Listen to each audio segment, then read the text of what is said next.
Also, email us if you prefer email.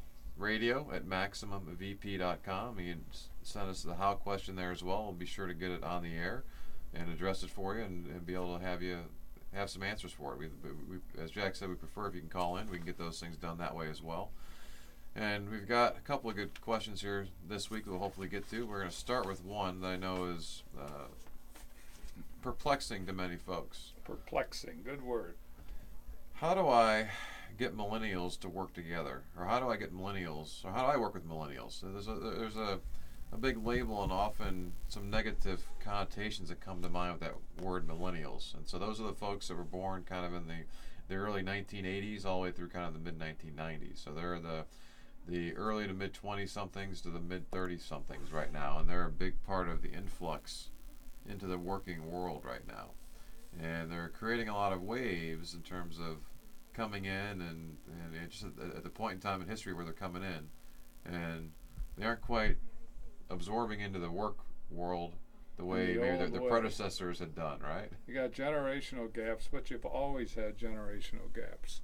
You've had it with the baby boomers, the hippies, the Gen Xers. Everyone brings their own style of what really ends up being change, and the business world somewhat adapts to that, and the new generations coming in force the change just by their own particular, I don't know, social norms. It starts with social norms because that's what young people basically start with. They don't start with sophisticated business issues there. They start with social norms, and those drive change, and change is always uncomfortable for people.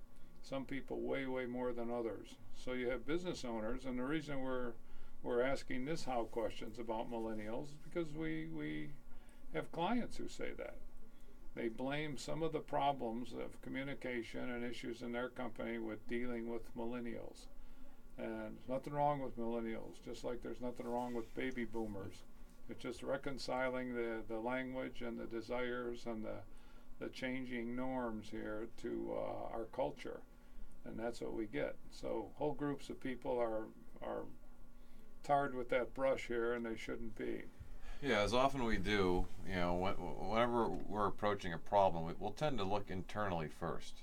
All right, so as Jack mentioned, we have a lot of clients and other owners that we've met that literally are convinced in their minds that the millennials are the problem. Right.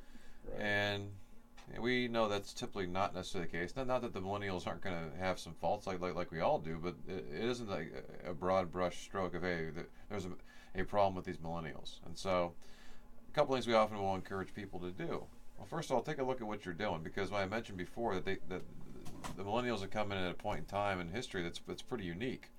When you look at technology and what technology is doing to business these days, and I had personal experience with this. Back my time when I was in New York, I actually moved back to the Cleveland area, and I was working remotely. Okay, this is in the early. That's why you understand that so well. The early 2000s. Okay, and now a big bank, Bank in New York, helped me do that. Now, Bank in New York's been around since Alexander Hamilton. They've been around for a long time.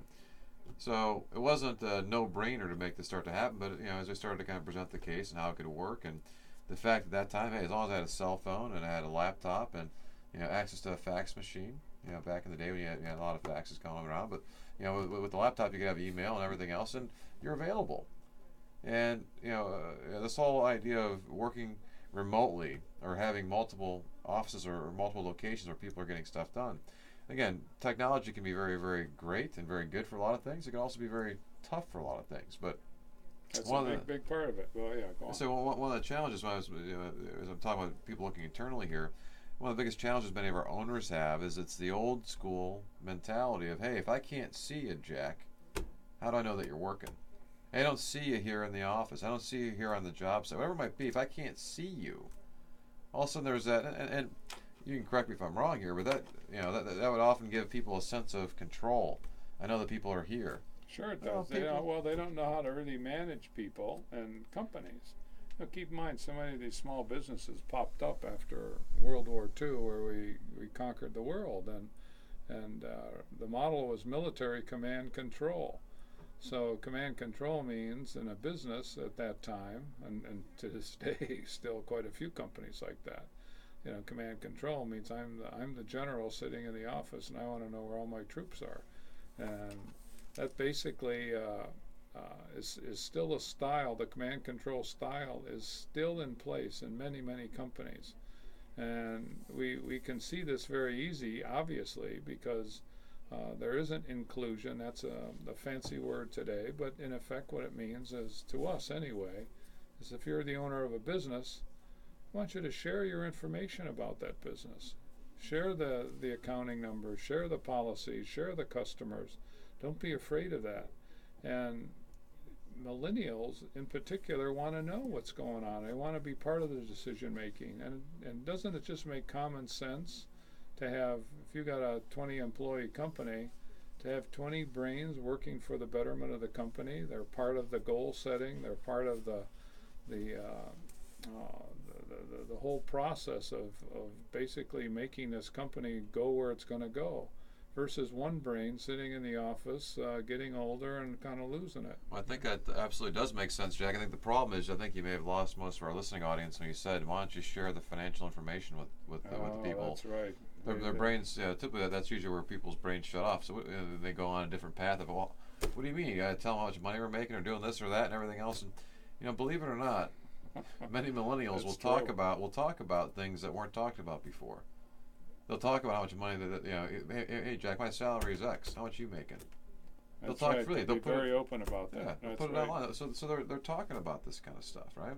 So being aware of that. But I guess from a as you're talking about the command control thing, I wanted to finish that point in terms of the whole idea of remoteness.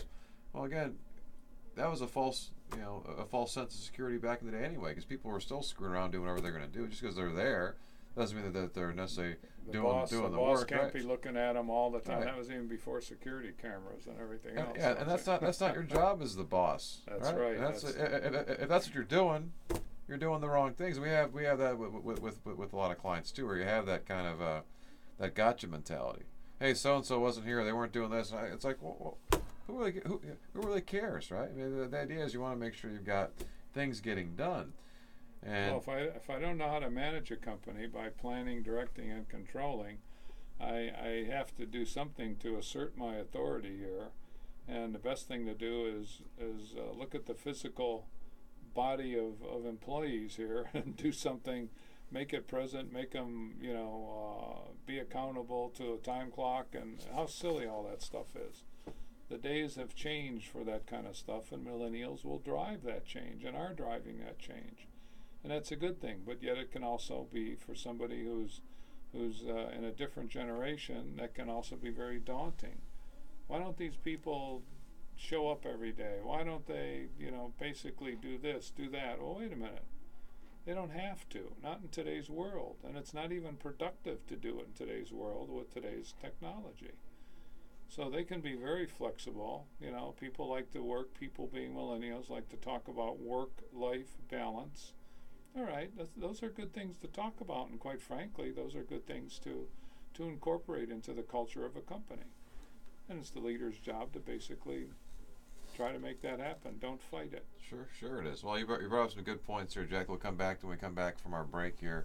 But in terms of what plan, direct, control means, how does that really look when it comes to millennials? And that's what the question we're trying to answer here right now in this segment, which is, how do we get millennials to work together? How do I work better with millennials? It's a common challenge with many owners of small companies these days. So stay tuned. We'll keep talking about this here on the other side of our break. I'm Adam Sunhalter. And I'm Jack Mancini with Maximum Value Partners. As we said, we're business coaches, and we help you get unstuck from that state of how that you're in.